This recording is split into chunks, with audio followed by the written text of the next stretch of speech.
আজ আমি আপনাদেরকে এমন কিছু ফানি ভিডিও দেখাবো যা দেখে আপনারা 100% হাসবেন। তবে শর্ত হলো ভিডিওগুলো দেখার সময় আপনাকে না হেসে থাকতে হবে। আর যদি আপনি একটু হেসে দেন তাহলে একটি লাইক এবং চ্যানেলটি সাবস্ক্রাইব করতে হবে। আর যদি হাসি কন্ট্রোল করে ফেলেন তাহলে কমেন্টে বলে যাবেন। এই সময় কম, শুরু করো। নাম্বার 3।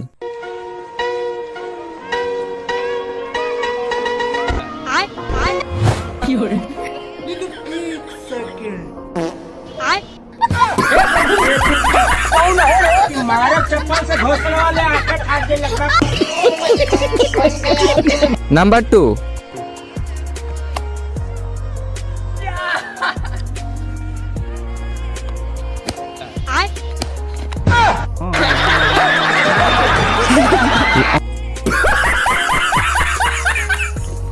নাম্বার 1।